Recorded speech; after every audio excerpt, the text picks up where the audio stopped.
Went to University of Iowa and partied my way out. I didn't fail. I didn't get kicked out, but I had no major.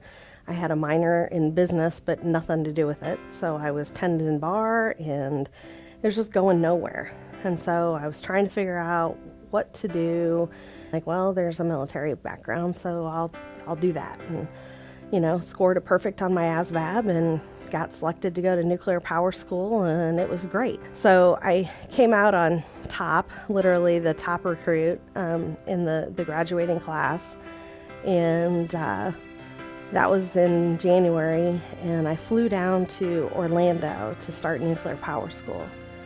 And the day I got to Florida, got to base, and then had to go buy some clothes because all you had was uniforms. And the ride that we got to the mall was the man that I would eventually marry 2 months later. At the time, I just wanted somebody who was going to show me attention and, tell me I'm beautiful and, care about me and, want to be with me. And all those things were happening. 2 months later, literally March 17th, we got married at the courthouse. And, the first couple months it was okay till we could get off base, but all of a sudden I'm getting towards the end of A school and I'm doing really well, and it's just falling apart. I can't do anything right at the house. I looked at a guy, some guy said hi to me, and I said hi back, and it became an argument, and arguments turned into pushing and grabbing a hold, and it just escalated. Something wasn't done right at the kitchen, and all of a sudden there was like ketchup spilled on the table, and then the ketchup bottle gets thrown, and there's ketchup all over the wall of this apartment that we were renting that I now have to clean by the time he gets back from whatever he is, and I'm just feeling like a loser and just a complete failure. 1 week shy of A school, I'm getting out, and he's still in. So I didn't talk to my folks very much. Once that relationship started, it was like kind of downhill, hoping that things would get better. Then, well, we needed to have a child. That's what we needed to do. I was pregnant. I was having his baby, but then things weren't going really well for him at work or in school. There were times that I didn't know if I'd be able to carry her to term. Because things got bad, and it's like you could hit me, I could take that, I could turn, I could protect, but I don't know, targeted shots at my belly were just, it was too much. But we worked it out. I'm sorry, I didn't mean to, and so Sam was born in May.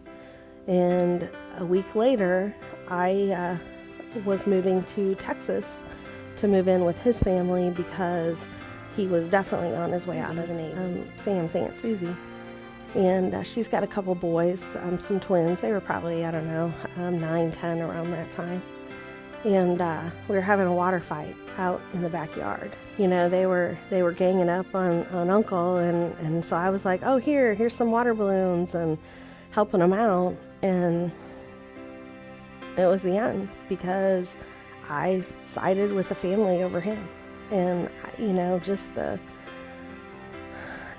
physical just abuse that came out of that. I got to go to work, and I'm trying to find concealer, and I'm trying to find whatever I can to just pretend like this isn't happening. That I'm an office manager at a company, and I do payroll, and I do payables, and I've got all these things under control, yet at home I'm nothing.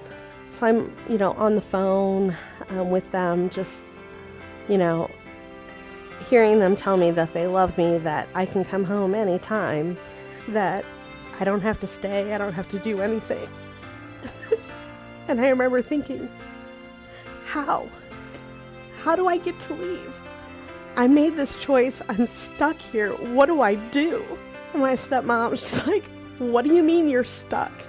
She's like, you have a job, take your check and leave. And that was like the light bulb that was like the turning moment. Like, oh my gosh, I really can. I can go. I don't have to take this. I can take our daughter and I can leave. When he was going out of town that Friday, I was going into work. I was turning in everything. I was finishing up payroll and we were leaving. And my dad and Sherry had made plans that they would come meet me in Oklahoma City. You know, drove to Dallas the first night, stayed in a hotel under an assumed name because I was sure that he was going to come after me and that was just going to be it, and take Sam. And there was such fear that it was everywhere until I got to Oklahoma City. And I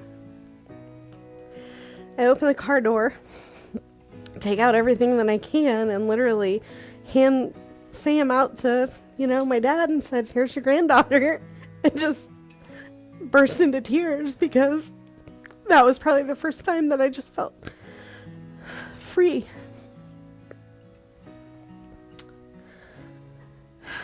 Free. So I moved home with my dad and Sherry with a 6-month-old, and I had to figure out who I was because I didn't think there was anything there without them, speaking that hope, that grace, that whatever's happened up until this point, it's gone. Just gone. I don't think that I would have been able to get to kind of where I am. They just kind of one of those like, I really need to just go back to church.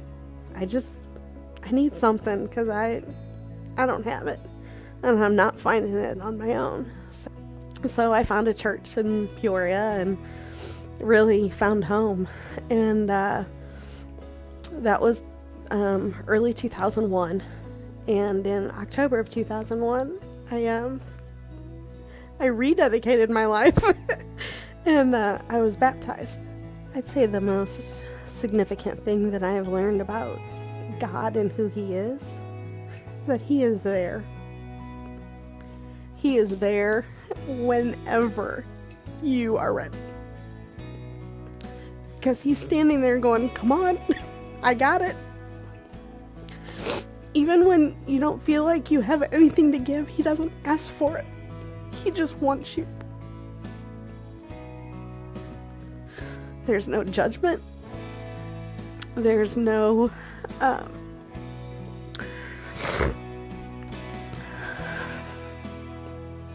there's no bringing it back up. There's no rehashing it like, "Wow, you were really dumb to do that." Because we beat ourselves up over it all the time. Any regret that you have, any bad choice that you made in your past, it gets rehashed over and over again.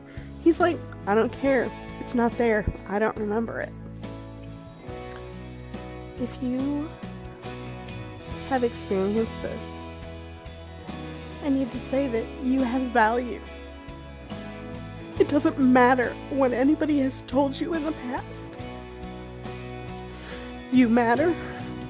Your words matter. Your heart matters. And you have value. I think it's important to for people to know that they are loved.